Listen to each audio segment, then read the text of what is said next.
intention of talking more about the Miami face-eating incident, but I saw a headline to me that may have been the most hilariously obvious and pointless headline that I have ever seen. It was in the USA Today, but it was written by the AP, which means that the same basic headline is on hundreds of news sites around the world. And it says this: face-chewing victim will have long road to recovery. Well, you don't say.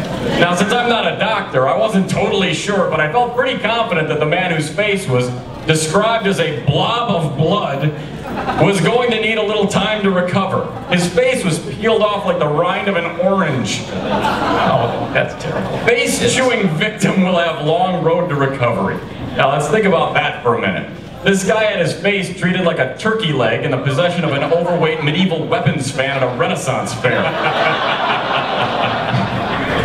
Do you think it would take more than a week to recover physically and mentally from having 75% of your face removed by the incisors of a naked lunatic who needed to be shot and killed on top of you? Because I do.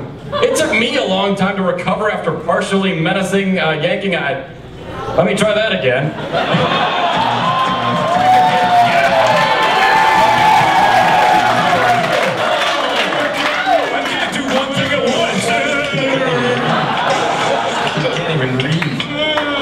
I don't think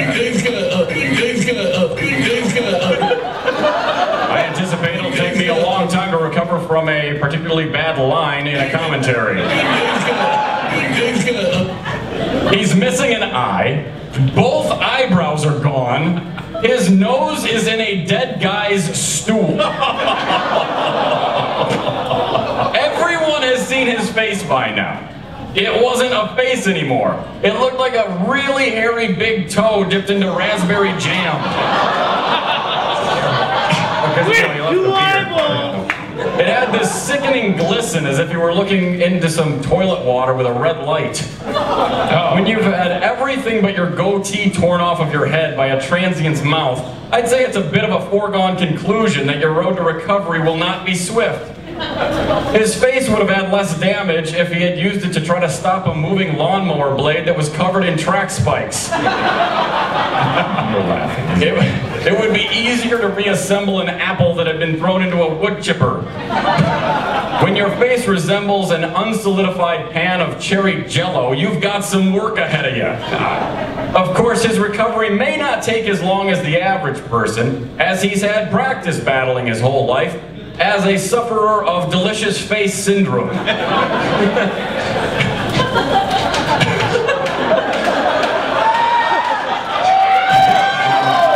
on wings, and that's what I think.